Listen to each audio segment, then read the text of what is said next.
નમસ્કાર વિદ્યાર્થી મિત્રો, ગુર્જરી જ્ઞાન ગંગામાં આપનું હાર્દિક સ્વાગત છે. આપણે વિશેષણ જોઈ રહ્યા હતા. પાર્ટ 1 ની અંદર આપણે વિશેષણ, વિશેષ્ય અને વિશેષણનો પ્રકારની અંદર ગુણવાચક વિશેષણ સમજ્યા હતા. વિદ્યાર્થી મિત્રો, વિશેષણ એટલે શું કે વાક્યની અંદર એક એવો શબ્દ જે આખા વાક્યની વિશેષતામાં વધારો કરે એવા શબ્દને આપણે વિશેષણ કહીએ છીએ. વિશેષ્ય એટલે શું? વિશેષણ જે શબ્દ માટે વપરાય તેને આપણે વિશેષ્ય કહીએ છીએ. અને આપણે જોયું તો ગુણવાચક વિશેષણ એટલે કે જે વિશેષણ વિશેષ્યનો ગુણ દર્શાવે તેને ગુણવાચક વિશેષણ કહેવાય. હવે આપણે જોઈશું સંખ્યાવાચક વિશેષણ. સંખ્યાવાચક વિશેષણ કોને કહેવાય? તો જે કોઈ પણ વિશેષ્યની નિશ્ચિત કે અનિશ્ચિત સંખ્યા બતાવે અથવા ક્રમ બતાવે તેને સંખ્યાવાચક વિશેષણ કહેવાય. બરાબર વિદ્યાર્થી મિત્રો, ફરીથી એકવાર બોલું છું, તમે ધ્યાનથી સાંભળો. જે કોઈ પણ વિશેષ્યની નિશ્ચિત કે અનિશ્ચિત સંખ્યા બતાવે અથવા ક્રમ બતાવે તેને સંખ્યાવાચક વિશેષણ કહેવાય. હવે વિદ્યાર્થી મિત્રો, તમને એવું થશે નિશ્ચિત અને અનિશ્ચિત એટલે શું? તો નિશ્ચિત એટલે કે તમને પ્રોપર સંખ્યા બતાવે, 1 2 3 4 એવી કોઈ સંખ્યા બતાવે એને નિશ્ચિત કહેવાય. અને અનિશ્ચિત એટલે એની અંદર સંખ્યા નથી બતાવતી, એની અંદર ઘણા, થોડું આવા શબ્દો વાપરવામાં આવે એને અનિશ્ચિત સંખ્યા કહેવાય. જો વિદ્યાર્થી મિત્રો, આ વસ્તુ આપણે ઉદાહરણ દ્વારા સમજીશું. હું 7 વાગે ભણવા આવીશ. તો હું ભણવા આવીશ કેટલા વાગે? 7.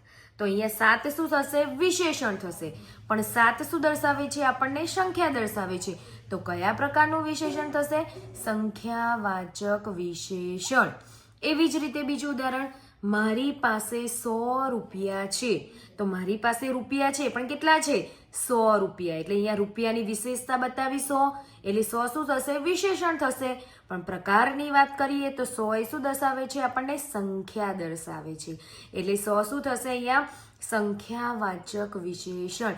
વિદ્યાર્થી મિત્રો, આપણે આ બે જે ઉદાહરણ જોયા એની અંદર 7 અને 100 એ નિશ્ચિતવાચક સંખ્યા આપણને દર્શાવે છે. એટલે કે કોઈ નિશ્ચિત આપણને સંખ્યા દર્શાવે છે, એટલે આપણે એને નિશ્ચિત વાચક સંખ્યાવાચક વિશેષણ કહીશું. હવે આગળનું ઉદાહરણ જુઓ. મારી પાસે ઘણા રૂપિયા છે. તો વિદ્યાર્થી મારી પાસે રૂપિયા છે પણ કેટલા છે? ઘણા છે. જુઓ, અહીંયા કોઈ પણ સંખ્યા દર્શાવવામાં આવી નથી. એવું કહેવામાં આવ્યું છે કે મારી પાસે ઘણા રૂપિયા છે. કેટલા એ નથી ખબર, ઘણા રૂપિયા છે. એટલે અહીંયા અનિશ્ચિત સંખ્યા દર્શાવવામાં આવે છે, જેને આપણે કહીએ અનિશ્ચિત સંખ્યાવાચક વિશેષણ. ભાઈ ત્રીજા માળે રહે છે. તો અહીંયા આપણને ક્રમ દર્શાવે છે, સંખ્યા દર્શાવે છે પણ શું દર્શાવે છે? આની અંદર ક્રમ દર્શાવે છે. આપણે આપણી ટેક્સ્ટબુકની અંદર પણ વિદ્યાર્થી મિત્રો આની અંદર જોયું હતું કે સંખ્યાવાચક વિશેષણની અંદર આપણને ખ્યાલ હોય તો એ પણ આપણને દર્શાવ્યું છે. સંખ્યાવાચકમાં ક્રમિક સંખ્યાવાચક એની અંદર આપણને બતાવે છે પહેલું, ત્રીજું, ચોથું અને પાંચમું.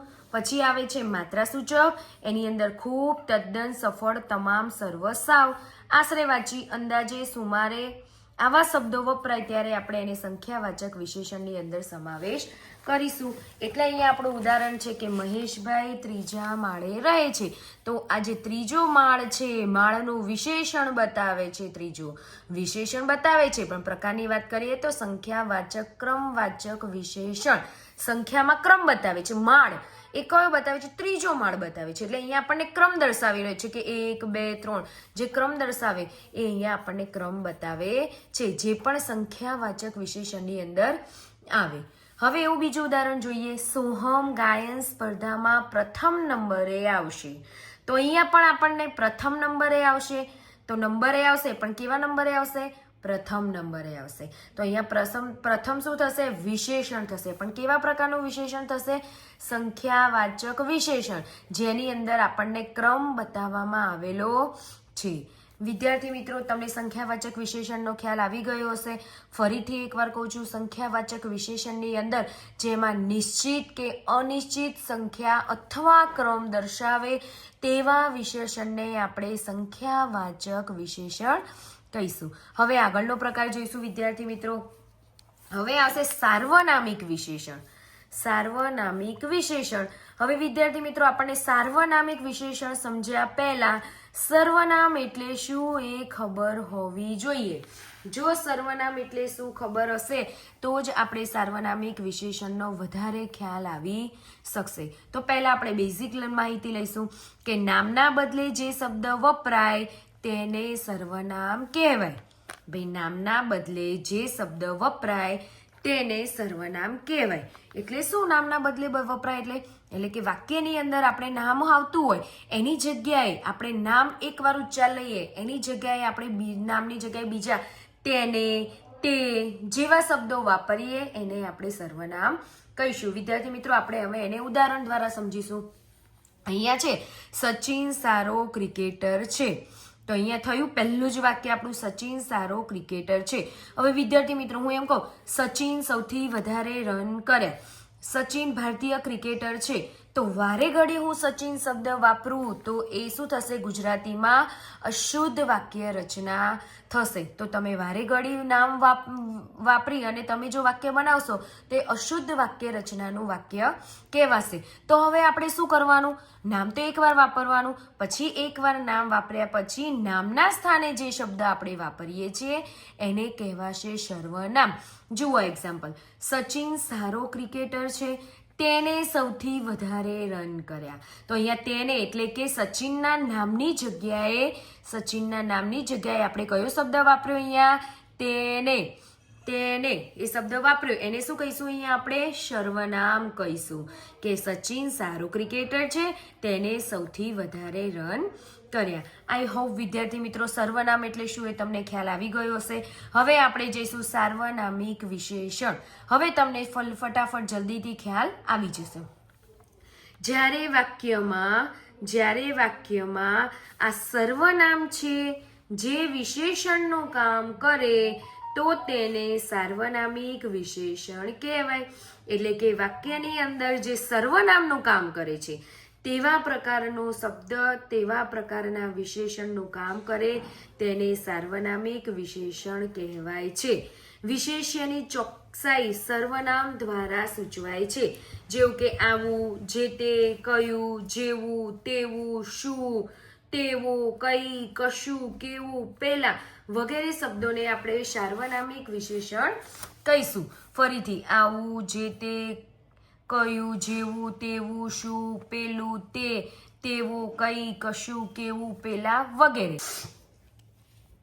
હવે આપણે ઉદાહરણ જોઈશું. જે મહેનત કરે તે પાસ થાય. અહીંયા આપણને નામની જગ્યાએ આપણે એવું નથી કીધું કે સચિન મહેનત કરે તો સચિન પાસ થાય. આપણે નામની જગ્યાએ શબ્દ વાપર્યો છે જે મહેનત કરે તે પાસ થાય. તો અહીંયા જે અને તે શું થશે સર્વનામ થશે. એવું બીજું ઉદાહરણ જોઈએ. કયા વિદ્યાર્થીએ તોફાન કર્યું. જો અહીંયા આપણે નામ નથી આપ્યું કે ભાઈ આ વિદ્યાર્થીએ તોફાન કર્યું કે આપણે પૂછીએ છીએ કયા વિદ્યાર્થીએ તોફાન કર્યું તો નામની જગ્યાએ આપણે જે શબ્દ વાપર્યો એને આપણે સર્વનામ કહીશું. એટલે કે આને કહીશું સાર્વનામિક વિશેષણ. આ શિક્ષક મને ગમે છે. જો અહીંયા આપણે નામ નથી આપ્યું નામની જગ્યાએ કયો શબ્દ વાપર્યો છે આ વાપર્યો છે કે આ શિક્ષક મને ગમે છે તો આ શું થશે સાર્વનામિક વિશેષણ.